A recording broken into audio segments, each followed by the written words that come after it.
കല്യാണത്തിന് മുമ്പോ എൻഗേജ്മെന്റിനോ ഒന്നും ഞങ്ങൾ കണ്ടിട്ടില്ല. ആസിഫ് അലിയുടെ കൂടെ എന്ന് പറയുമ്പോൾ തന്നെ എനിക്ക് ഭയങ്കര ഉത്സാഹമാണ് ചെയ്യാനായിട്ട്.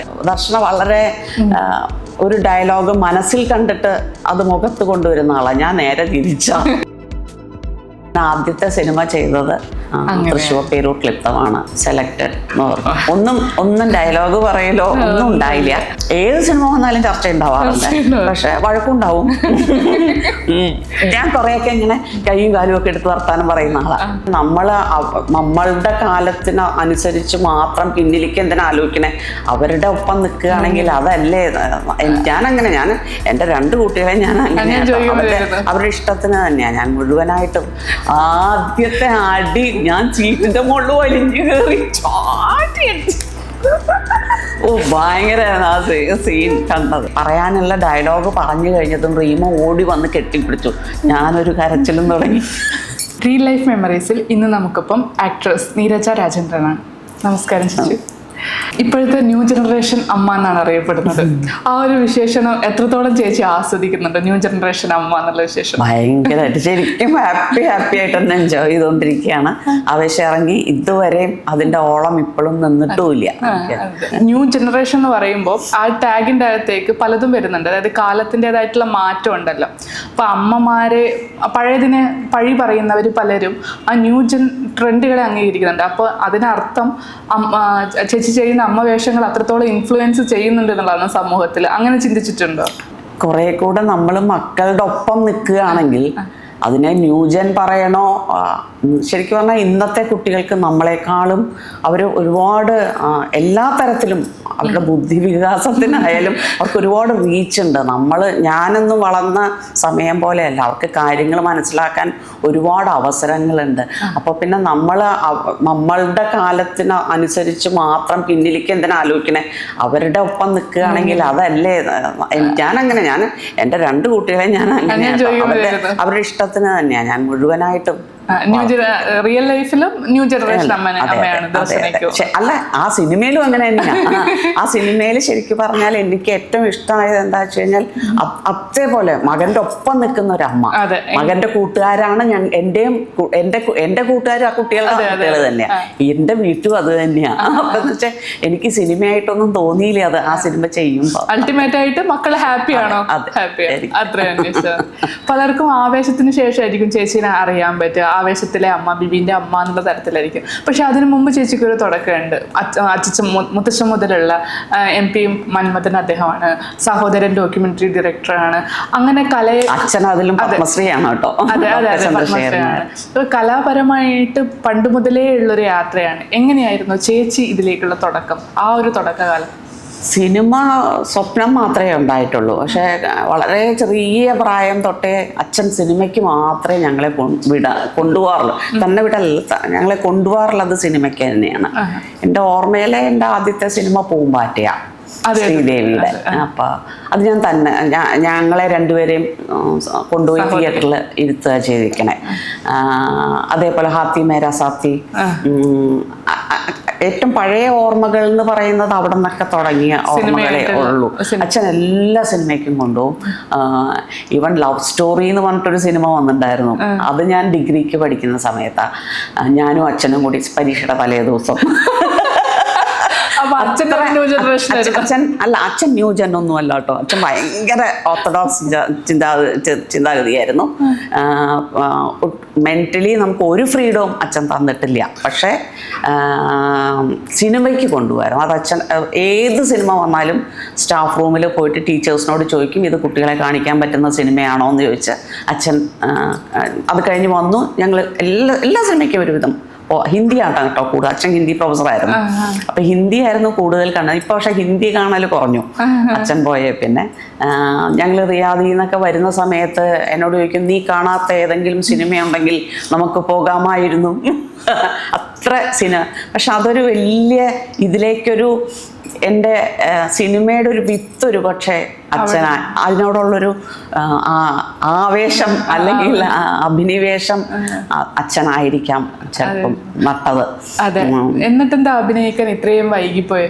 അല്ല, നമുക്കിത് പറ്റുന്നതാണോ, നമുക്ക് റീച്ചബിൾ ആണോ എന്നുള്ളത് നമുക്ക് അറിയില്ലല്ലോ ശരിക്കും പറഞ്ഞാൽ. ഇതിന് വേറൊരു ലോകമായിരുന്നു. ഇത് നമ്മളൊരു ഭയങ്കര സൂപ്പർഫിഷ്യൽ ഇതിലാണല്ലോ. ചേട്ടൻ ഡോക്യുമെന്ററി ഫിലിം മേക്കർ ആയിരുന്നു, ശരത്ചന്ദ്രൻ. പക്ഷേ അന്ന് ചേട്ടൻ ഒരുവിധം ഞങ്ങൾ റിയാദിൽ നിന്നൊക്കെ വന്ന കാലത്ത് ഞങ്ങളോട് പറയുമായിരുന്നു, സിനിമയിലേക്ക് നോക്കണമെങ്കിൽ ഞാൻ ആരോടെങ്കിലും ചെന്ന് കാണണമെങ്കിൽ പറയാമെന്നൊക്കെ. അപ്പോഴും നമുക്കിതൊരു ദർശനം അതിനു മുമ്പ് 1-2 ചെറിയ സംഭവങ്ങളൊക്കെ ചെയ്തിട്ടുണ്ടായിരുന്നു ചേട്ടനുള്ള സമയത്ത്. അന്ന് പക്ഷെ അവളും ഇതിൽ നിന്നില്ല. അവള് ലണ്ടനിൽ പഠിച്ചുകൊണ്ടിരിക്കുന്ന കാലമായിരുന്നു. അപ്പം അതുകൊണ്ട് അവളും നിന്നില്ല. പിന്നെ കുട്ടികൾ അവർ രണ്ടുപേരും ഭയങ്കര സ്റ്റുഡിയസ് ആൾക്കാരായതുകൊണ്ട് അവർക്കും സിനിമയല്ലായിരുന്നു, അവരുടെ ലോകം ഇങ്ങനെ ആയിരുന്നില്ല. അപ്പം ഇത് നമുക്ക് പറ്റാത്ത എന്തോ എന്നുള്ളതിലേ നിന്നിരുന്നുള്ളൂ.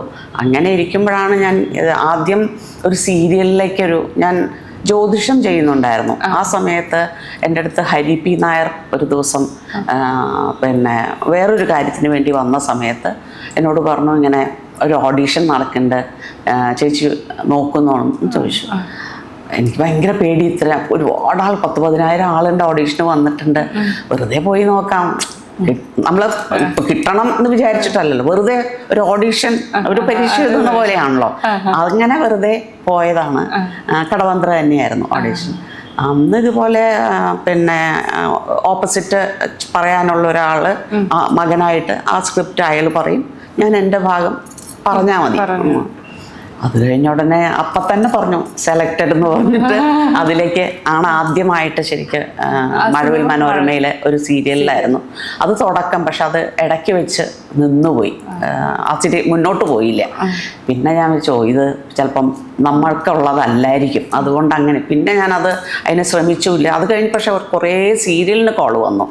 സീരിയൽ വേണ്ടാന്ന് വിചാരിച്ചു. ഒരുപാട് ബുദ്ധിമുട്ട്, നമ്മൾ തന്നെ കോസ്റ്റ്യൂം എടുക്കണം, നമ്മൾ തന്നെ എല്ലാം, വെറുതെ ഒരു ആവശ്യമില്ലാത്ത സാരികൾ ഇങ്ങനെ വാങ്ങിച്ചോട്ട് അതൊന്നും നമുക്ക് വേണ്ട തരത്തിലുള്ളതായിരിക്കില്ല. അങ്ങനെയൊക്കെ പിന്നെ അതിൻ്റെ ആ താല്പര്യം അങ്ങ് നിർത്തി. അങ്ങനെ ആക്കുമ്പോൾ ഒരു ദിവസം തിരുവനന്തപുരത്തേക്ക് പൊയ്ക്കൊണ്ടിരിക്കുക. എല്ലാ ആഴ്ചയും ഞാൻ അമ്മയും അച്ഛനെയും കാണാൻ പോവാറുണ്ടായിരുന്നു. അപ്പോൾ ചേട്ടൻ മരിച്ച പിന്നെ എൻ്റെ മെയിൻ ജോലി ഇതാണ്, അമ്മയും അച്ഛനെയും കാണാൻ പോകാൻ. അപ്പോൾ ഒരു ദിവസം അങ്ങനെ പൊയ്ക്കൊണ്ടിരിക്കുമ്പോഴാണ് പെട്ടെന്നൊരു കോള് വന്നു, രശ്മി സതീഷിൻ്റെ നാടൻ പാട്ടുകളൊക്കെ പാടുന്ന കണ്ടിട്ടില്ലേ. അപ്പോൾ ചേട്ടൻ്റെ കൂടെ വിജ്ജോറിൽ പണ്ട് മുതലേ പാടാറുള്ള ആളായിരുന്നു. അങ്ങനെ രശ്മി എനിക്ക് നേരത്തെ അറിയാം. അങ്ങനെ രശ്മി എന്നോട് ചോദിച്ചു, ചേച്ചി ഒരു സിനിമയിൽ ആസിഫ് അലിയുടെ അമ്മയായിട്ട് ആളെ നോക്കുന്നുണ്ട്, ചേച്ചിക്ക് താല്പര്യമുണ്ടോ ചോദിച്ചു. നമ്മൾ നോക്കാം, അങ്ങനെയാണെങ്കിൽ തൃശ്ശൂരാണ് ഓഡീഷൻ, ചേച്ചി വെറുതെ ചെന്നാൽ മതി, ഞാൻ വിളിച്ച് പറഞ്ഞേക്കാം എന്ന് പറഞ്ഞു. കൊല്ലത്തിറങ്ങി തിരിച്ച് തൃശ്ശൂർക്ക് പോയി. അങ്ങനെ തൃശ്ശൂർക്ക് നേരെ പോയി. പോയില്ല, അല്ല തിരിച്ച് അത് കഴിഞ്ഞിട്ടേ പോയുള്ളൂ. എന്നിട്ട് തിരിച്ച് നേരെ അങ്ങോട്ട് പോയി. രായട്ടനും തൃശ്ശൂർക്ക് വന്നു. ഞങ്ങൾ ചെന്നു. ഞാൻ പ്രത്യേകിച്ച് ഒന്നും ചെയ്തില്ല. ഞങ്ങൾ ജസ്റ്റ് ഞാൻ അങ്ങോട്ട് റൂമിലേക്ക് നടക്കുക ചെയ്തുള്ളൂ. ആ നടന്ന് ചെല്ലുമ്പോൾ തന്നെ രതീഷും പിന്നെ റഫീഖും ഉണ്ടായിരുന്നു അവിടെ. സെലക്റ്റഡ് എന്ന് പറഞ്ഞു. ഒന്നും ഡയലോഗ് പറയലോ ഒന്നും ഉണ്ടായില്ല. അങ്ങനെ ആദ്യത്തെ സിനിമ ചെയ്തത് തൃശ്ശൂർ പേരൂർ ക്ലിപ്തമാണ്, ആസിഫ് അലിയുടെ അമ്മയായിട്ട്. അങ്ങനെ അവിടുന്ന് അങ്ങോട്ട് പിന്നെ കുറച്ച് നല്ല വേഷങ്ങൾ. പിന്നെ ഇതുവരെ എനിക്ക് തിരിഞ്ഞു നോക്കേണ്ടി വന്നിട്ടേയില്ല ശരിക്കും പറഞ്ഞാൽ. അത് ചെയ്തുകൊണ്ടിരിക്കുമ്പോൾ തന്നെ അന്ന് ഈ ഷൂട്ട് കഴിഞ്ഞ് വീട്ടിൽ വന്ന ഉടനെയാണ് രക്ഷാധികാരി ബൈജു ഒപ്പിന് വിളിച്ചത്. അപ്പോൾ തന്നെ എനിക്ക് അത്ഭുതമായിട്ടാണ് തോന്നിയത്, എങ്ങനെ വന്നേ. മറ്റേത് ഞാൻ ആരോടും പറഞ്ഞിട്ടില്ല. അങ്ങനെ പിന്നെ ഇതുവരെയും ഞാൻ ആരോടും എനിക്കൊരു റോള് തരുമോ അല്ലെങ്കിൽ എന്നെ എടുക്കുമോ എന്ന് ചോദിക്കേണ്ടി വന്നിട്ടേ ഇല്ല. പക്ഷേങ്കിൽ മാമിന്റെ കരിയർ എടുക്കുമ്പോൾ ആവേശത്തിന് മുമ്പ് ആവേശത്തിന് ശേഷം എന്നുള്ളൊരു ഇത് വരുമല്ലോ. ആൾക്കാർ കൂടുതൽ തിരിച്ചറിയാൻ തുടങ്ങിയത് ഉറപ്പായിട്ടും ഇത്. പക്ഷെ അതിനു മുമ്പ് വൈറസ് ചെയ്ത സമയത്തും പിന്നെ വൈറസ് ഏറ്റവും പേടിച്ച് അഭിനയിച്ചത് വൈറസാ. കാരണം വെച്ച് കഴിഞ്ഞാൽ ദർശനയ്ക്ക് ഓൾറെഡി ഒരു ഇമേജ് ഉണ്ട് ഇവരുടെയൊക്കെ അടുത്ത്. അങ്ങനെ ഇരിക്കുമ്പോൾ ഒരു സൈഡിൽ ആഷിഖ് കപൂർ, ഒരു സൈഡിൽ രാജീവ് രവി, 2 ക്യാമറ അപ്പുറം ഇപ്പുറം ഇരിക്കണു. എനിക്ക് ഡയലോഗ് എന്താ പറയണ്ടേന്ന് കിട്ടിയിട്ടില്ല, എന്താ ക്യാരക്ടർ ഒന്നും എനിക്കറിയില്ല. ആദ്യത്തെ സീനാണ് ചെയ്യാൻ പോണത്, ആദ്യത്തെ ഇതാണ്. പാർവതി വന്ന് നിൽക്കുന്നു. എനിക്കാകെ എൻ്റെ എനിക്ക് ഭയങ്കരമായിട്ട് വെപ്രാളെടുക്കുക. എന്താ പറയണ്ടേ, എങ്ങനെ പറയും ഞാൻ, ഇത്രയും ആൾക്കാർ നോക്കി നിൽക്കുമ്പോൾ. അതുവരെ എനിക്ക് ഇതൊരു പേടിയായിരുന്നില്ല. മോളുടെ മുന്നിൽ എത്തിയപ്പോൾ അല്ല, മോളൊന്നുമില്ല, ആരുമില്ല അതിനകത്ത്, ആരായിട്ടും വന്നിട്ടില്ല, ഞാൻ മാത്രമേ ഉള്ളൂ. പക്ഷെ എനിക്കിത് ക്യാരക്ടർ എന്താണെന്നോ എനിക്ക് പറയാൻ പറ്റുമോ, ഇത്രയും വലിയ ആൾക്കാർ, ഇതൊക്കെ പേര് കേട്ടിട്ടല്ലേ ഉള്ളൂ, അല്ല ഞാൻ കണ്ടിട്ടില്ലല്ലോ ഇവരെയൊന്നും. ചെന്ന് സ്ക്രിപ്റ്റ് അപ്പം തന്നെ എഴുതിയിട്ട് തരിക ചെയ്തേ, വായിച്ചു നോക്കി, സിംഗ് സൗണ്ട് ചെയ്തോളൂ എന്ന് പറഞ്ഞു, മൈക്ക് വെച്ചിട്ടുണ്ട് പറഞ്ഞോളൂ എന്ന്, സിംഗല്ലായിരുന്നു പക്ഷെ പറഞ്ഞോളൂ എന്ന് പറഞ്ഞു. ചെയ്തു തുടങ്ങി കഴിഞ്ഞപ്പം മറ്റേ റീമ ഓപ്പോസിറ്റ് ഇതിൽ കൂടെ ഇങ്ങനെ കണ്ടിട്ട് ഇങ്ങനെ കാണിക്കുന്നുണ്ട്. ഞാൻ ചോദിച്ചു, ദൈവമേ എന്താ ഇപ്പോൾ അത് കഴിഞ്ഞ് ഈ പറയാനുള്ള ഡയലോഗ് പറഞ്ഞു കഴിഞ്ഞതും റീമ ഓടി വന്ന് കെട്ടിപ്പിടിച്ചു. ഞാനൊരു കരച്ചിലും തുടങ്ങി. സന്തോഷം കൊണ്ടാണോ, ഞാൻ പറഞ്ഞ എത്ര പേടിച്ചിട്ടാ ചെയ്തേ, ആ പേടിച്ച് ചെയ്തത് കൊണ്ടാണോ എന്ന് അറിഞ്ഞൂടാ.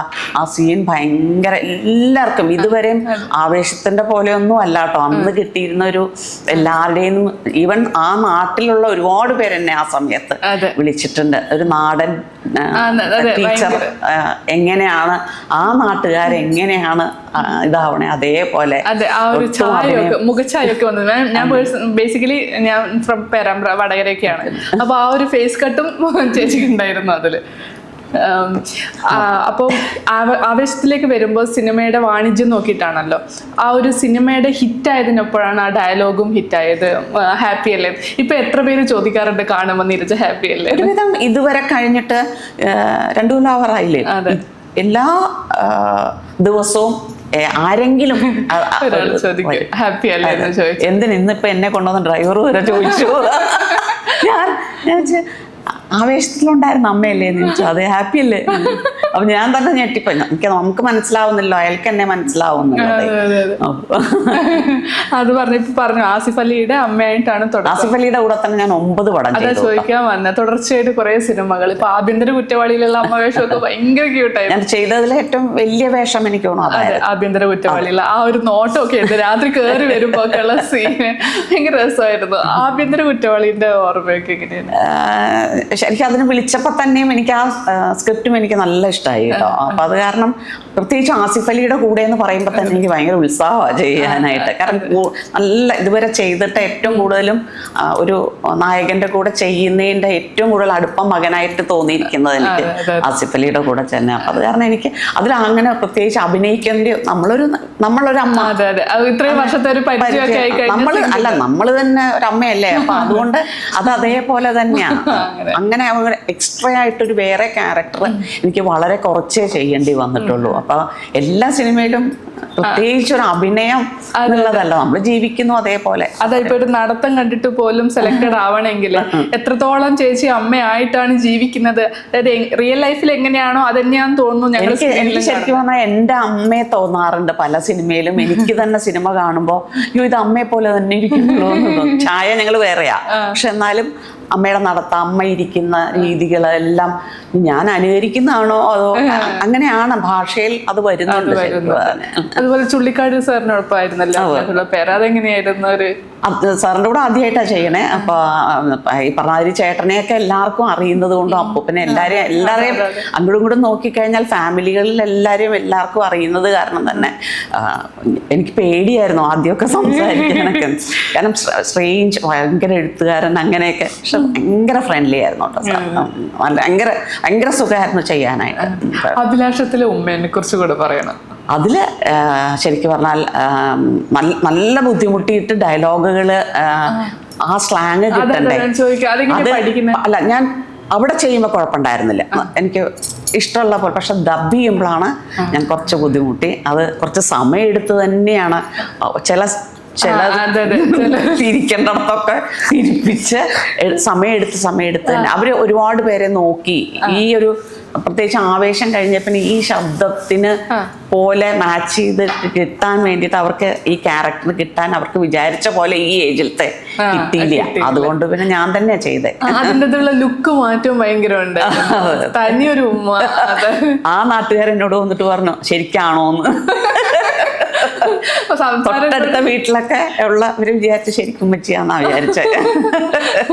ഇങ്ങനെ വേറെ വേറെ കഥാപാത്രങ്ങൾ തെരഞ്ഞെടുക്കുന്നുണ്ടല്ലോ. തെരഞ്ഞെടുക്കൊന്നുമല്ല, നമുക്ക് തരുന്നത് ചെയ്യുന്ന. തെരഞ്ഞെടുക്കാൻ പാകത്തിനൊന്നും ഞാൻ ആയിട്ടില്ല. അതാ ഞാൻ ചോദിക്കാൻ വന്നത്. ദർശനയുടെ കാര്യത്തിൽ നോക്കുവാണെങ്കിൽ വളരെയധികം സെലക്റ്റീവ് ആണ്. അവൾ വളരെ സെലക്റ്റീവാണ്. അവൾക്ക് അത്രയും ശരിയെന്ന് തോന്നുന്നതേ അവൾ ചെയ്യാറുള്ളൂ. അവൾക്ക് സിനിമയുടെ എണ്ണം കൂട്ടാനോ അല്ലെങ്കിൽ പിന്നെ സിനിമാ നടിയായി ഒന്നും അവൾക്ക് താല്പര്യമില്ല.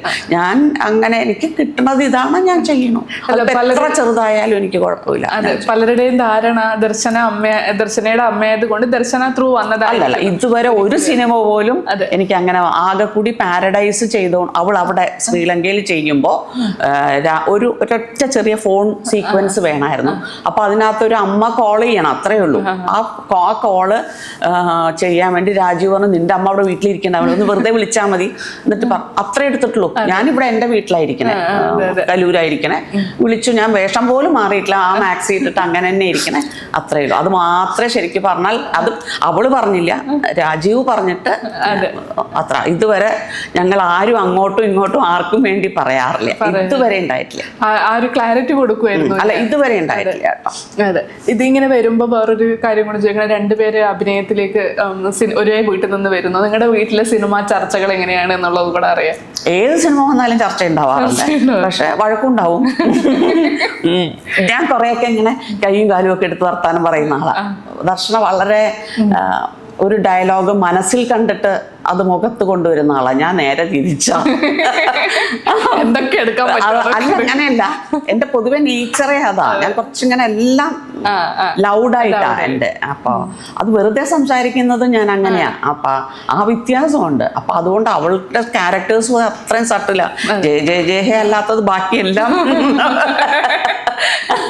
അപ്പൊ ആ വ്യത്യാസം ഇതിലുണ്ട്. ജയ കണ്ടപ്പോഴുള്ള ആ ഒരു സമയത്ത് വീട്ടിലെ അനുഭവം അത് എന്താ പറയാ, ഒരു ഉത്സവം. നമ്മൾ ഇവിടെ ഒരു സിനിമയുടെ ഒന്നും പറയില്ല, നമ്മൾ ഒരു ഹിന്റ് ഉണ്ടാവില്ല.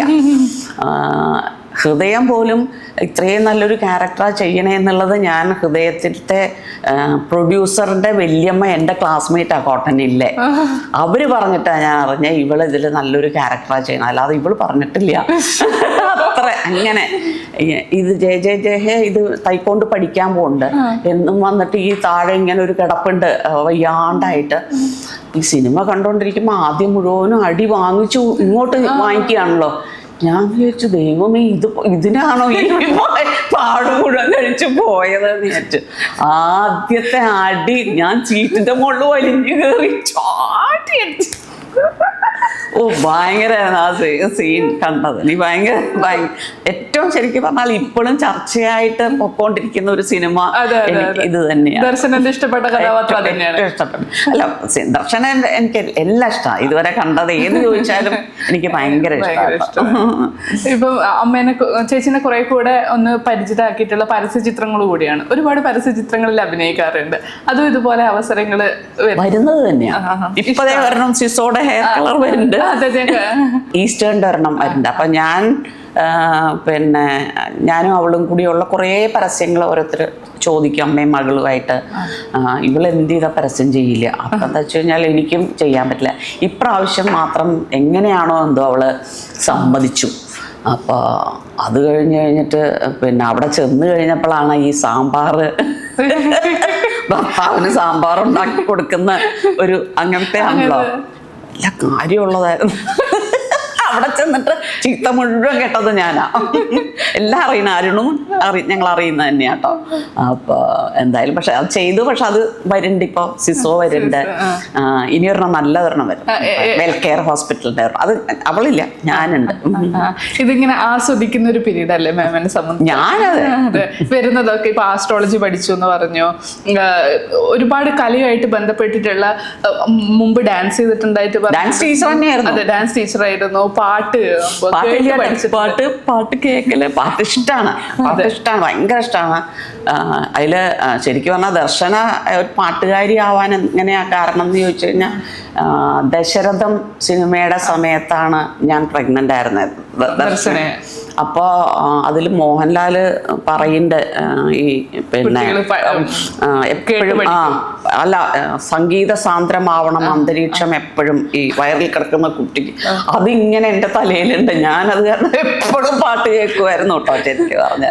അപ്പോൾ അതുകൊണ്ടാണോ എന്ന് ചോദിച്ചാൽ അറിയില്ല. പക്ഷേ കുട്ടിക്കാലത്തെ അവള് ഇപ്പം നമ്മൾ ബർത്ത്ഡേക്കൊക്കെ ആരെങ്കിലും പാടിക്കഴിഞ്ഞാൽ ഇവൾ പാടുന്ന കേൾക്കാം. നമ്മൾ വിചാരിക്കും ഇവളെങ്ങനെ ഈ വരിയൊക്കെ മനസ്സിലാക്കണേന്ന്. അതൊക്കെ ചെറുതായിരിക്കുമ്പോൾ നല്ല രസത്തിൽ പാടുമായിരുന്നു. അതേപോലെ ഭാവനയായിരുന്നു ഞങ്ങളുടെ വീട്ടിലത്തെ ആദ്യത്തെ സിംഗർ കേട്ടോ. നല്ല പാട്ടുകാരിയാണ്. ദർശന പാടി തുടങ്ങിയതോടുകൂടി അവള് പിന്നെ നിർത്തൽ. അവള് പിന്നെ സ്റ്റേജ് സിംഗർ ആയിരുന്നു അവിടെ റിയാദില്.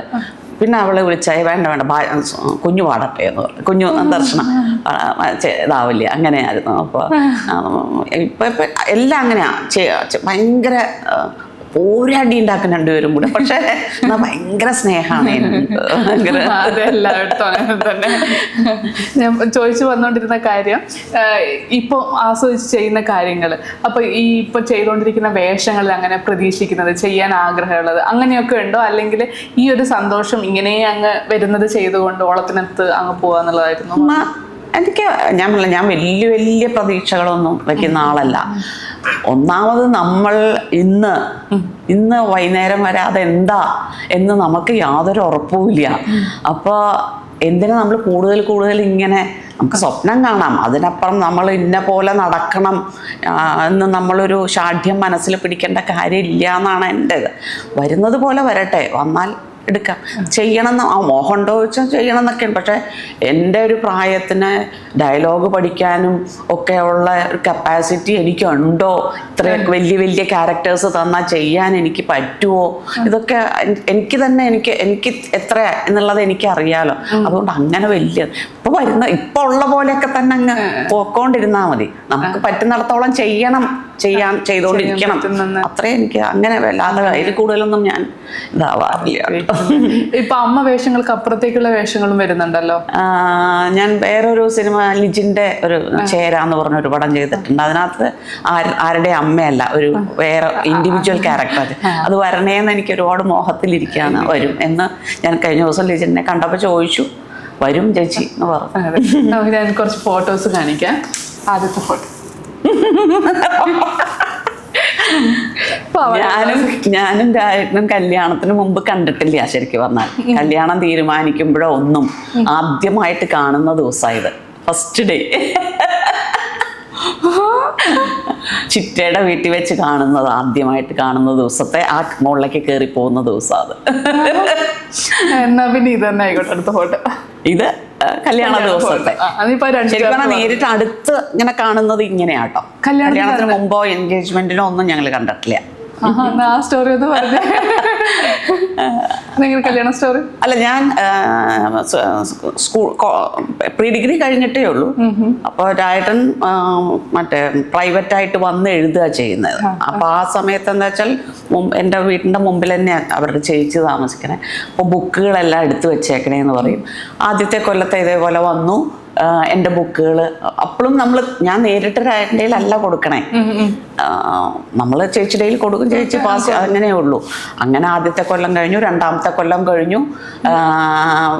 ഞങ്ങൾ ടെറസിൻ്റെ മുകളിൽ ഇങ്ങനെ കാണും, അവിടെ പഠിക്കുന്നത് കാണാം. ഞാനും ഭയങ്കര അച്ഛൻ വിചാരിക്കണം ഞാൻ ഭയങ്കര പഠിപ്പാന്നാ മുകളിൽ. അല്ല, എനിക്കിപ്പോ ഒന്നും കാണില്ല കേട്ടോ. ദൂരെ കാണും ഒരാളവിടെ നിൽക്കണമെന്നുള്ളത്, അത്രേ ഉള്ളൂ. 2 വീടുകൾ അത്രേ ഉള്ളൂ. അപ്പൊ കണ്ടില്ല പരസ്പരം അടുത്ത്. അയ്യോ, അച്ഛൻ മുമ്പിൽ 2 ഗേറ്റ് ഉണ്ട്. അപ്പൊ മുമ്പിൽ കക്ഷി മുമ്പിൽ നടക്കണം. ഞാൻ തുളസിത്തറയിൽ വിളക്ക് വെക്കാൻ വരുമ്പോൾ ഒരായിട്ട് അവിടെ നിൽക്കുന്നുണ്ടാവും. അപ്പുറത്തെ വീട്ടിൽ കാണുന്നതിനപ്പുറം ഞാൻ അടുത്തൊന്നും കണ്ടിട്ടില്ല. അപ്പൊ ഇത് ലാസ്റ്റ് തിരിച്ചു പോവുക ബോംബെയിലായിരുന്നു. തിരിച്ചു പോകുന്ന ദിവസം ഈ ബുക്ക് തിരിച്ചു തന്നപ്പം പേർപ്പസ്ലി വെച്ചതാണോ അല്ലേ എന്ന് എനിക്കറിയില്ല. അതിനകത്തൊരു കാർഡ് ഉണ്ടായിരുന്നു. ആ കാർഡിലുള്ള അഡ്രസ്സ് ഞാൻ എഴുതിയെടുത്തു. എന്നിട്ട് ഞാൻ തിരിച്ചൊരു ചെറിയ സ്ലിപ്പിൽ ഈ ഈ കാർഡ് തിരിച്ചു കൊടുക്കണം, ഐഡന്റിറ്റി കാർഡ് അത്, ആ കാർഡ് തിരിച്ചു കൊടുക്കണമല്ലോ. അപ്പൊ അത് കൊടുക്കാൻ വേണ്ടിയിട്ട് ആർ യു സീരിയസ് എന്ന് ചോദിച്ചിട്ടൊരു ക്വസ്റ്റ്യൻ മാർക്ക് ഇട്ടിട്ട് ഇത്രയാണ് ആദ്യത്തെ കത്ത്. അതിൻ്റെ മറുപടി ഒരു വലിയ കത്ത് എന്ന് പറഞ്ഞു കഴിഞ്ഞാൽ ഇത് തിരിച്ച് ഇത് അവിടെ നിന്ന് ഇങ്ങനെ കാണിച്ചു എന്നെ. അപ്പോൾ അവരുടെ വീട്ടിൻ്റെ പുറത്ത് ഉള്ളിൽ നിന്നിട്ട് ഗേറ്റിൻ്റെ അടുത്ത് നിന്നിട്ട് അച്ഛനാണെങ്കിൽ ഈ മുമ്പിൽ ഇങ്ങനെ നടക്കുന്നുണ്ട്. എനിക്കാണെങ്കിൽ ഇത് എങ്ങനെ പോയി വാങ്ങിക്കാൻ പറ്റില്ല. അപ്പോൾ ചോദിക്കില്ല എന്താ ഏതാന്നൊക്കെ ചോദിക്കും. അപ്പോൾ അത് കാരണം ഇത് ഒരു വിധത്തിൽ പിന്നിലത്തെ മതിൽ ചാടി അവിടെ ആദ്യത്തെ ഗേറ്റിൻ്റെ അവിടെ ചെന്ന് നിന്ന് ഇങ്ങനത്തെ കടന്ന് വാങ്ങി തിരിച്ച് ഓട്ടം ഓട്ടി മുകളിൽ പോയി. ഇത് വായിച്ച സമയത്ത് എനിക്ക് മനസ്സിലായത് ഒരു 17 വയസ്സുള്ള ഒരു പയ്യൻ ആലോചിക്കുന്നതിലും അപ്പുറത്താണത്. കക്ഷിക്ക് അങ്ങനൊരു ഒരു പെട്ടെന്നൊരു എന്താ പറയുക ഇങ്ങനൊരു ഇതൊന്നും ആലോചിക്കാൻ പറ്റുന്ന അവസ്ഥയിൽ അല്ല. അവിടെ അച്ഛനില്ല, അമ്മ ഒറ്റയ്ക്ക് 6 മക്കള്. അപ്പോൾ ഒറ്റ ഏർണിംഗ് മെമ്പർ ഇല്ല വീട്ടിൽ. ഈ കിട്ടുന്ന ചെറിയ ശമ്പളത്തിലാണ് എല്ലാവരും ജീവിക്കണേ. അപ്പോൾ അതുകൊണ്ട് ഒരു കല്യാണമെന്നോ അല്ലെങ്കിൽ അങ്ങനെയൊന്നും ആലോചിക്കാനേ പറ്റില്ല. അല്ല ഇപ്പൊ കല്യാണം കഴിക്കണം എന്നല്ല പറഞ്ഞ, പക്ഷെ എന്നാൽ പോലും അങ്ങനൊരു ജീവിതം നമുക്ക്. പിന്നെ അവരെ സംബന്ധിച്ചിടത്തോളം ചേട്ടൻ വാര്യര്, ഞങ്ങൾ നായര്. അപ്പൊ അതൊക്കെ എങ്ങനെ ഇത് പ്രസന്റ് ചെയ്യും. അച്ഛൻ ഞാൻ ഭയങ്കര സ്ട്രിക്റ്റാ, ജാതകം നോക്കിയ കല്യാണം നടക്കുള്ളൂ അങ്ങനെയൊക്കെയാണ് അല്ലെങ്കിലും. അപ്പോൾ അങ്ങനെ ഇരിക്കുമ്പം നമ്മൾക്കിത് ആലോചിക്കാൻ പറ്റുന്ന സംഭവമേ അല്ല. രായട്ടൻ്റെ അവിടുത്തെ അവസ്ഥ ഇതാണ് എന്നുള്ളത് എഴുതി. പക്ഷെ ഞാൻ അത് വായിച്ചു കഴിഞ്ഞപ്പോൾ എനിക്ക് തോന്നിയത് 17 വയസ്സുള്ള ഒരു പയ്യന് ഇന്നത്തെ കാലത്ത്, ഇപ്പോഴത്തെ നമ്മുടെ കാലത്താണെങ്കിൽ പോലും 17 വയസ്സുള്ള ഒരു പയ്യൻ വീട്ടിനെ അല്ലെങ്കിൽ കുടുംബത്തിനെ കുറിച്ച് ഇത്രയും ആലോചിക്കുന്നുണ്ടെങ്കിൽ ആ ആളുടെ ഒരു വ്യക്തിത്വം എത്രത്തോളം ഉണ്ട് എന്നുള്ളത് എനിക്കെന്തോ അങ്ങനെ തോന്നി. അതങ്ങനെ പോയി അഡ്രസ്സ് കയ്യിൽ വെച്ചു. പിന്നെ ഉള്ള ഒരു 750 കത്തുകൾ എഴുതിയിട്ടുണ്ട്. ഒന്നും വീട്ടിലേക്കല്ല കേട്ടോ വരിക, എൻ്റെ ഫ്രണ്ട് പിന്നെ ചിറ്റയുടെ അവിടേക്ക് ഒക്കെ ആയിട്ടാണ് ഈ കത്തുകൾ കൈമാറിയിരുന്നത്. ക്ലാസ് അത് യൂണിവേഴ്സിറ്റി കോളേജിൽ പഠിക്കുമ്പോഴാണെങ്കിൽ എല്ലാ അച്ഛൻ അറിയുന്ന സാറുമാരും അവിടെ. ക്ലാസ് ഭംഗി ചെയ്യാനും പറ്റൂല, ഇത് വാങ്ങിക്കാൻ പോകണ്ടേ, വലിയ യജ്ഞമായിരുന്നു. അപ്പോൾ ഓൾ സയൻസിൽ പഠിച്ചിരുന്ന സമയത്തും അതെ, എൻ്റെ ഫ്രണ്ടിൻ്റെ അവിടേക്കാ കത്ത് വരിക. അപ്പോൾ എങ്ങനെയൊക്കെയോ ഈ പറഞ്ഞ മാതിരി എത്തിച്ചു. അവസാനം എല്ലാ കത്തിനും നമ്പർ ഇടും. കാരണം ഈ ഇന്നത്തെ പോലെ അല്ലല്ലോ, ഒരുപാട് പോസ്റ്റ്മാൻ്റെ പിന്നാലെ ഓടേണ്ടി വന്നിട്ടുണ്ട്. കാരണം ചില കത്തുകൾ ഇത് കൈ കിട്ടുന്നുണ്ടോ എന്നറിയില്ല, അതുകൊണ്ട് നമ്പർ ഇട്ട് പിന്നെ അതോ കാശൊക്കെ അവിടെ നിന്ന് ഇംഗ്ലണ്ടും അവസാനം ഗൾഫിലേക്ക് പോയി കഴിഞ്ഞപ്പോഴും അതെ, അതായത് 82 റിയാദിലേക്ക് പോയി. പിന്നെ ഞാനെങ്ങനെ ഈ കത്ത് ഇംഗ്ലണ്ടാണെങ്കിൽ എങ്ങനെയെങ്കിലും ഒപ്പിക്കാം, മറ്റേത് അല്ല, ഇത് നടക്കുന്ന കാര്യമല്ലോ. 18 രൂപയൊക്കെ വേണം അന്ന് റിയാദിലേക്ക് കത്തയക്കണമെങ്കിൽ. അപ്പോൾ അത് കാരണം അതൊക്കെ പക്ഷെ രായട്ടൻ തന്നെയായിരുന്നു അന്നത്തെ എന്താ എയർമെയില്ലേ വാങ്ങി തന്നിരുന്നത്. അങ്ങനെ കല്യാണത്തിന് വീട്ടുകാർ സമ്മതിച്ചോ? അതൊക്കെ വലിയ സംഭവം, അതൊക്കെ വലിയ ചരിത്രമാണ്. പക്ഷെ അച്ഛൻ എവിടെയോ ഒരു പിന്നെ തോന്നിയിട്ടുണ്ടാവുമായിരിക്കാം. കാരണം എന്താ വെച്ച് കഴിഞ്ഞാല് ഞാനിത് രായന്റെ അമ്മയും അനിയത്തിമാരും ഒക്കെ ആയിട്ട് നല്ല കൂട്ടായിരുന്നു. ഞാൻ അവർക്ക് കത്ത് എഴുതാറുണ്ടായിരുന്നു സ്ഥിരമായിട്ട്. അപ്പൊ ഞങ്ങള് ശരിക്കും പറഞ്ഞാൽ ഞങ്ങളുടെ വീട്ടിലെക്കാട്ടിലും കമ്പനി അവിടെ ആയിട്ടായിരുന്നു. അമ്മയായിട്ട് നല്ല കൂട്ടായിരുന്നു. അപ്പോൾ പിന്നെ അമ്മയുടെ നിന്ന് ഞാൻ രായന്റെ ജാതകം വാങ്ങിച്ചു. എൻ്റെയും മാച്ച് ചെയ്ത് എങ്ങനെയെങ്കിലും ഇത് കൊണ്ടു കൊടുത്തു കഴിഞ്ഞാൽ ചേർക്കണം, അങ്ങനത്തെ രീതിയിൽ പക്ഷെ അങ്ങനെ ചേർക്കാൻ പറ്റുന്നൊന്നും അല്ല ഇത്. അപ്പോൾ അതിപ്പോൾ പഠിച്ചു കഴിഞ്ഞപ്പോഴല്ലേ മനസ്സിലായേ. പക്ഷെ ഒരു വിധത്തില് അച്ഛനെ കൊണ്ട് കാണിക്കാൻ ഇതാണെന്ന് പറഞ്ഞിട്ട് ഒരു സാധനം ഞാൻ തന്നെ ക്ലാസ് കട്ട് ചെയ്ത് ഏതോ ഒരു ജൂൺസിൻ്റെ പോയി ഉണ്ടാക്കി. എത്ര വയസ്സില്? ഞാൻ 20-21 അന്നത്തെ കാലത്ത് ഒക്കെ ചെയ്ത് കൊണ്ടു കൊടുത്ത് പിന്നെ കോളേജിൽ നിന്ന് തിരിച്ചു വരുന്ന സമയത്ത് അമ്മ പറഞ്ഞു, നീ പോയിട്ട് ചിറ്റയെ വിളിക്കാൻ പറഞ്ഞു എന്നോട്. കൈ കൊണ്ട് കാണിച്ച് ഫോൺ ചെയ്ത് എന്തോ പറയാണ്ട് ഇവിടെ അച്ഛൻ ബഹളം വെച്ചുകൊണ്ടേയിരിക്കുക. അപ്പൊ അമ്മയ്ക്കൊന്നും വോയിസ് ഇല്ല അന്ന് അവിടെ. അപ്പോൾ അച്ഛനാണ് എല്ലാ കാര്യങ്ങൾ തീരുമാനിക്കുന്നതൊക്കെ. അപ്പോൾ പിന്നെ ചിറ്റയെ വിളിച്ചപ്പോൾ പറഞ്ഞു, നീ എന്ത് ചോദിച്ചാലും അറിഞ്ഞൂടാ, എനിക്കറിയില്ല എന്ന് മാത്രം പറഞ്ഞാണ്. നല്ല ചിറ്റ. അപ്പോൾ ബാക്കിയൊക്കെ ഞാൻ പറഞ്ഞ് ശരിയാക്കിക്കോളാം എന്ന്. എന്തായാലും അങ്ങനെ ഇതായി കഴിഞ്ഞ് അവരുടെ നന്ദിക്കരയിൽ നിന്ന് അന്നും രായട്ടൻ കണ്ടിട്ടില്ല, രായട്ടൻ റിയാദിൽ തന്നെ. അവരുടെ വീട്ടിൽ നിന്ന് 3-4 പേര് വന്നു. എൻഗേജ്മെൻറ്റിനും ആരുമില്ല, മറ്റേ രായട്ടൻ വന്നിട്ടില്ല. പറഞ്ഞു തീരുമാനിക്കുന്നു, അങ്ങനെ അത്ര തന്നെ ഉള്ളൂ. അല്ലാതെ ഇന്നത്തെ പോലെ ആർഭാടങ്ങളൊന്നും ഇല്ല. കല്യാണത്തിന് ആദ്യമായിട്ട് കാണുന്നത് കല്യാണത്തിന് വരുമ്പോ തന്നെ മണ്ഡപത്തിൽ വെച്ചാണ് ഞാൻ ആദ്യമായിട്ട് അടുത്ത് കാണുന്നത്.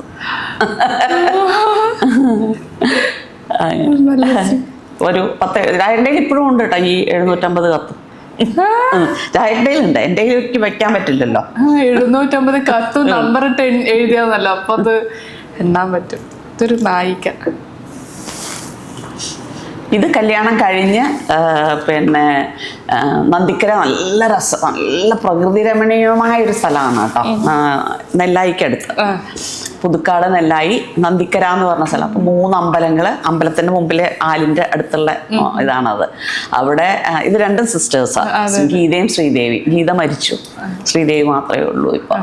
അപ്പോൾ ഞങ്ങൾ 3 പേരും നല്ല കൂട്ടാം. അപ്പോൾ അന്ന് എൻ്റെ ചേട്ടൻ എടുത്ത ഫോട്ടോ ആയത്. നമുക്ക് അടുത്ത ഘട്ടത്തിലേക്ക് കിടക്കാം. ഇത് ഗീതയാണ് കേട്ടോ. ഗീതയുടെ ഇത് എൻ്റെ 2 മക്കള്, ഭാവനയും ദർശന. അത് ഗീതയുടെ വീട്ടിൽ ഞങ്ങൾ ബോംബെയിൽ ചെന്ന സമയത്തെ ഉള്ള ഫോട്ടോ. മാറി മാറി തുടങ്ങി ഒരു കാലം അല്ലെ. റിയാദിന്ന് വരുന്ന സമയത്തെ ഫോട്ടോസ് അതൊക്കെ. സിനിമയിലേക്ക് വന്നു ആസിഫ് അലി. ആദ്യത്തെ പടം, ആദ്യത്തെ ഫോട്ടോ, ആസിഫിന്റെ കൂടെയുള്ള ആദ്യത്തെ ഫോട്ടോ ആണിത്. ഇനിയിപ്പോ ആസിഫ് അലിനെ കുറിച്ച് കുറച്ച് പറയാം. പറഞ്ഞോളൂ. എല്ലാരും ചോദിക്കുമായിരിക്കുമല്ലോ ആസിഫ് അലിനെ കുറിച്ചിട്ട്. എങ്ങനെയായാലും മേമനെ കണ്ട ആദ്യം ചോദിക്കുന്ന ഒന്ന് ആവേശമായിരിക്കും, അത് കഴിഞ്ഞ് ആസിഫ് അലിന്റെ അമ്മ. നല്ലൊരു പയ്യൻ. ഈവൻ ആസിഫിന്റെ മക്കൾക്ക് ഭാര്യയ്ക്കും ഒക്കെ അറിയാം. ഒരുമിച്ച് കുറെ എണ്ണം ചെയ്തിട്ടുണ്ട് എന്നുള്ളത് അറിയുണ്ട്. അമ്മ തന്നെ പറയാ. അല്ലാതെ എനിക്ക് ഞാൻ വിളിക്കലോ അല്ലെങ്കിൽ ഫോൺ ഒന്നും ഞാൻ ഇതുവരെ ഒരാളുടെയും ഞാൻ വാങ്ങിയിട്ടില്ല കേട്ടോ. നിങ്ങൾക്ക് മുഖച്ഛായ ഉണ്ട് എന്ന് ആരോ പറയും, കുറേ പേര് പറഞ്ഞിട്ടുണ്ട്. ചിരിക്കുന്നത് ഒരേപോലെയാണ് ആരൊക്കെയോ പറഞ്ഞിട്ടുണ്ട് എന്നോട്. അത് ഇപ്പം ഈ അടുത്ത് ദർശനയ്ക്ക് സ്റ്റേറ്റ് അവാർഡ് കിട്ടിക്കഴിഞ്ഞപ്പോൾ പിന്നെ അവൾക്ക് നാടകം ഉണ്ടായിരുന്നു, ബൈ ബൈ ബൈപ്പാസിന്റെ 2 നാടകം നടക്കുന്നുണ്ടായിരുന്നു. അപ്പൊ അവൾക്ക് വരാൻ പറ്റിയില്ല. അപ്പം എന്നെ സംബന്ധിച്ചിട്ട് എനിക്ക് അന്നൊരു സിനിമ വേറെ ചെയ്യാനുണ്ടായിരുന്നു. അന്ന് സ്റ്റാർട്ടിങ് ആയിരുന്നു ഞാൻ. അപ്പം അതിന് വേണ്ടാച്ചിട്ടാണ് ഞാൻ ഈ ഫംഗ്ഷന് പോയത് കേട്ടോ, ഈ അവാർഡ് വാങ്ങിക്കാൻ പോയത് ഞാനാ. അപ്പൊ ഞാൻ വിചാരിച്ചു എന്നെങ്കിലും എനിക്ക് ആ ഒരു സ്റ്റേജിൽ വെറുതെ കയറാനെങ്കിലും പറ്റുമോ. ഞാൻ ചാടിക്കയറി അങ്ങട്. അതുവരെ ദർശനം അല്ലാത്ത ആരെങ്കിലും വാങ്ങിച്ചോളൂ എന്നാ പറഞ്ഞേ. ഞാൻ പറഞ്ഞല്ല, ഞാൻ പൊക്കോളാം. ചോദിച്ചു വാങ്ങിച്ചിട്ട് പോയതാ. അങ്ങനെ പോയപ്പോ കണ്ടതാ ഞങ്ങൾ. ഇത് ദർശനയുടെ ഒരു ഫ്രണ്ടാണ് ഈ ഫോട്ടോ എടുത്തത്. ചെന്നൈയിലുള്ള ഒരു കുട്ടിയാണ്. ഇതാണോ മൂത്താളെ ഭാവന. അയാൾ തിയേറ്റർ ആർട്ടിസ്റ്റ് തന്നെയാണ്. അയാൾ തിയേറ്റർ ക്ലാസ്സസ് എടുക്കുന്നുണ്ട്. പിന്നെ തെറാപ്പിസ്റ്റും കൂടിയാണ്, സൈക്കോളജി തെറാപ്പിസ്റ്റും കൂടിയാണ്. അപ്പോൾ അത് പിന്നെ കുട്ടികൾക്കുള്ള നാടകമാണ് കക്ഷിയുടെ നാടകമേ. നാടകം ചെയ്യുമോ?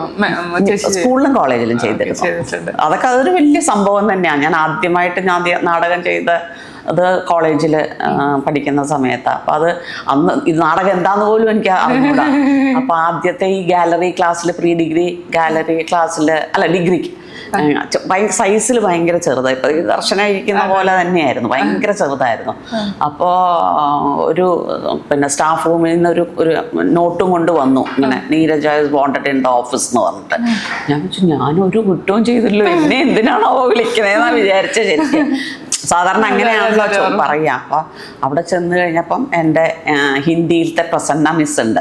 പ്രസന്ന മിസ്സാണ് വിളിപ്പിച്ച് ഒരു നാടകം ചെയ്യാൻ പറ്റുമോ, ഇതിൽ എടുത്തിരുന്ന കുട്ടിക്ക് വേറെ എന്തോ കാരണം കൊണ്ട് ചെയ്യാൻ പറ്റില്ല, നാളെയാണ് നാടകം, നമ്മൾ ഇന്ന് മുഴുവൻ പ്രാക്ടീസ് ചെയ്യും. അയ്യോ ടീച്ചറെ ഞാൻ എങ്ങനെ ഇതെല്ലാം പഠിക്കും? അപ്പം വെറുതെ ഒന്ന് ചെയ്ത് നോക്കാം, ആദ്യം നമുക്ക് കുറച്ച് ഇതാവുമ്പോൾ മനസ്സിലാവും. അങ്ങനെ കയറി നമ്മൾ അന്ന് ഫസ്റ്റ് പീരീഡ് തൊട്ട് കോളേജ് വിടുന്നത് വരെ അന്ന് നമ്മൾ പ്രാക്ടീസ് ചെയ്യുമായിരുന്നു. പ്രാക്ടീസ് ചെയ്തുകൊണ്ടിരിക്കുമ്പോൾ എനിക്ക് തോന്നി ഇത് കുഴപ്പമില്ല, ചെയ്യാൻ പറ്റുമായിരിക്കും എന്ന്. അപ്പോൾ അത് കഴിഞ്ഞ് പിറ്റേ ദിവസം നാടകം. അപ്പം പെട്ടെന്ന് ഇത് കുറേ ചിരിക്കാനുള്ളതാണ്. ചെറിയ പയ്യനായിട്ടാണ് ഈ മറ്റേ ചക്രം തള്ളിക്കൊണ്ട് സ്റ്റേജിൽ കൂടെ ഓടുന്നത് തന്നെ ആദ്യം. പിള്ളേരെല്ലാം ചിരിച്ചു തുടങ്ങി. അപ്പം എനിക്ക് അപ്പം നമ്മൾ ചിരിക്കാൻ പാടില്ല എന്ന് അത്രയ്ക്കൊന്നും അറിയില്ല. എന്തായാലും ഇത് കഴിഞ്ഞു. പിറ്റേ ദിവസം ഞങ്ങളുടെ വാനിൽ കയറി കഴിഞ്ഞപ്പോൾ എല്ലാം ഇതാണ് ആ കുട്ടി, ഇതാണ് ആ കുട്ടി, ഭയങ്കര വലിയ കാര്യത്തില്ല. അപ്പോൾ അത് കഴിഞ്ഞു ഞാൻ നേരെ എൻ്റെ ക്ലാസ്സിലേക്ക് പോയിരുന്നു. അപ്പോഴേക്കും ഒരു കുട്ടി ഓടി വന്നിട്ട് പറഞ്ഞു, അതേ നീരജയുടെ പേര് എഴുതിക്കണം, നോട്ടീസ് ബോർഡിലുണ്ട് ബെസ്റ്റ് ആക്ട്രസ് എന്ന് പറഞ്ഞിട്ട്. അപ്പോൾ ഞാൻ വിചാരിക്കാൻ ഭയങ്കര, ഞാൻ പറയാം, എനിക്ക് ആലോചിക്കാൻ പറ്റില്ല, അത്രയ്ക്കൊരു അത്രയും ഇഷ്ടപ്പെട്ടിട്ടാണ് ചെയ്തത്. എന്നിട്ട് എന്നെ ഈ പ്രസന്ന മിസ് സ്റ്റാഫ് റൂമിൽ വിളിച്ചിട്ട് ചോദിച്ചു എങ്ങനെയാണ് അത് ചെയ്തത്, എനിക്ക് എല്ലാവർക്കും ഭയങ്കര ഇഷ്ടമായി എന്ന് പറഞ്ഞു. അപ്പോൾ പറഞ്ഞു ടീച്ചറെ എനിക്കൊന്നും ചെയ്യേണ്ടി വന്നില്ല, അതിനകത്തെ ഞാനും മുത്തശ്ശിയും തമ്മിലുള്ള വഴക്ക് ഞങ്ങളുടെ വീട്ടിൽ സ്ഥിരം ഇത് എൻ്റെ അച്ഛമ്മയും ഞാനും കൂടി ഇത് തന്നെയാണ്. അത് കാരണം അതുകൊണ്ടാണ് ഇത് പ്രാക്ടീസ് ചെയ്യുമ്പോഴും എനിക്ക് നമ്മൾ വേറെ ഒരു ഇതായിട്ട് തോന്നിയില്ല. എനിക്ക് അതങ്ങനെ പോയി. എന്തായിരുന്നു അതൊന്നും എനിക്ക് ഇപ്പോൾ ഓർമ്മയില്ല. പക്ഷെ ഞാൻ ഭയങ്കര ഇൻട്രസ്റ്റിലാണ് ചെയ്തത്. ആദ്യമായിട്ട് ചെയ്തത് അതാ. പിന്നത്തെ 3 കൊല്ലം ഞാൻ നാടകം ചെയ്തത്. ഇപ്പൊ നാടകം ചെയ്തപ്പോഴും സിനിമ ചെയ്തപ്പോഴും ചേച്ചി പറഞ്ഞ കാര്യം ഒന്നാണ്, ഞാൻ ഇഷ്ടപ്പെട്ട് ചെയ്യുന്നു, അങ്ങനെ അങ്ങ് ചെയ്തു പോകുന്നു, ഞാൻ അറിയുന്നില്ല എന്നുള്ളത്. അതുപോലെ തന്നെയാണ് അന്ന് കിട്ടിയ സ്റ്റാർഡം ഇപ്പൊ കിട്ടുന്ന ഒരു സ്റ്റാർഡം ഉണ്ടല്ലോ, അതെങ്ങനെയാണ്? ഒരുപാട് വ്യത്യാസമുണ്ട്. അതിനെങ്ങനെയാണ്? അല്ല, നാടകത്തിന്റെ പ്രശ്നം എന്താ വെച്ച് കഴിഞ്ഞാൽ നാടകം നമ്മൾ ഡയലോഗ്സ് തറവായിരിക്കണം. പിന്നെ കുറേ കാലം പ്രാക്ടീസ് ചെയ്യണം. നമ്മൾ ത്രൂ ഔട്ട് ഇവിടെ വന്നിട്ടും 1-2 നാടക ട്രൂപ്പുകാരനെ വിളിച്ചിരുന്നു കേട്ടോ, റിയാദിൽ നിന്ന് വന്നു കഴിഞ്ഞിട്ട് ജോയിൻ ചെയ്യണോന്ന് ചോദിച്ചിട്ട്. കാരണം നമ്മൾ ഇതിന് വേണ്ടി തന്നെ ഇറങ്ങണം, നമ്മൾ ഇതിന് വേണ്ടി തന്നെ. അതങ്ങനെ സിനിമയാകുമ്പോൾ നമുക്ക് അങ്ങനെയില്ല, നമ്മൾ ചെയ്തു ആ ഒരു പീരീഡ് മാത്രമേ ഉള്ളൂ. പിന്നെ അത്ര വലിയ വലിയ സിനിമകളല്ലല്ലോ ഞാൻ ചെയ്തിരുന്നത്. ഇപ്പൊ ഈ പിന്നെ അഭിലാഷവും അവസാനത്തെ ഈ 2-3 ഉള്ളൂ കുറേ ദിവസം ഉണ്ടായിരുന്നത്. മറ്റേതൊക്കെ 4 ദിവസം 5 ദിവസം 7 ദിവസം മാക്സിമം. അങ്ങനെ അത് പല സ്ഥലങ്ങളിലായിരിക്കും. അപ്പോഴും നമ്മൾ കഴിഞ്ഞു പോകുന്നു, അത്രയല്ലേ ഉള്ളൂ. അതുകൊണ്ടാണ് അതൊരു വലിയൊരു നമുക്കൊരു ബാധ്യതയായിട്ട് ഒരിക്കലും തോന്നിയിട്ടില്ല. നമുക്ക് ഭയങ്കര ഇഷ്ടപ്പെട്ടിട്ട് ഞാനായിട്ടാവുന്നത് സെറ്റ് ചെല്ലുമ്പോഴാണ്. അതൊരു വേറെ ഫീല് തന്നെയാണ്. അപ്പോൾ ഞാൻ ഭയങ്കരമായിട്ട് എൻജോയ് ചെയ്ത് ചെയ്യുന്നൊരു സംഭവം. ആൾക്കാർ തിരിച്ചറിയുമ്പോൾ എനിക്ക് നല്ല ഇഷ്ടമാണ്. എല്ലാവരും വന്ന് ഹാപ്പി അല്ലേ ചോദിക്കും. എനിക്ക് നല്ല ഇഷ്ടമാണ്. പുതിയ സിനിമ ഇനി ശരിക്കും പറഞ്ഞാൽ ഞാൻ കാത്തിരിക്കുന്ന ഒരെണ്ണം ചേരയാണ്. അത് ഇതുവരെ വന്നിട്ടില്ല. ലിജിന്റെ പടം പറഞ്ഞു. അതിലാണ് ഞാൻ ഇതുവരെ ചെയ്യാത്ത ഒരു ക്യാരക്ടർ ചെയ്തിരിക്കുന്നത്, അതിനകത്താണ്. അതുകൊണ്ട് തന്നെ ഞാൻ ആ സിനിമ കാത്തിരിക്കാം. പക്ഷെ അറിയില്ല, 2-3 കൊല്ലം ആവാറായിട്ടോ ഇതുവരെ. അത് റോഷനും നിമിഷയാണ്. അപ്പൊ ഇതുവരെ വന്നിട്ടില്ല. വരും എന്നുള്ള പ്രതീക്ഷയിൽ തന്നെ കാത്തിരിക്കുക. ഇപ്പോഴും എല്ലാം കഴിഞ്ഞിരിക്കുക. എപ്പോഴും പോസ്റ്ററൊക്കെ കണ്ടിട്ടായിരുന്നു. ഐ ആം ഗെയിം ആണ് പിന്നത്തേത്. ഡബിങ്ങും കഴിഞ്ഞു. ഇതുപോലെ പുതിയ സിനിമകൾ ഇനിയും വരട്ടെ. ഇനിയിപ്പോ അത് അടുത്തത് ഞാനിപ്പം അടുത്ത ആഴ്ച ഷൂട്ട് തുടങ്ങുന്നു. ഇനി ഒരുപാട് കഥകളും ഓർമ്മകളും ഇതുപോലെ ഞങ്ങൾക്ക് പങ്കുവെക്കാനുള്ള അവസരം കിട്ടട്ടെ.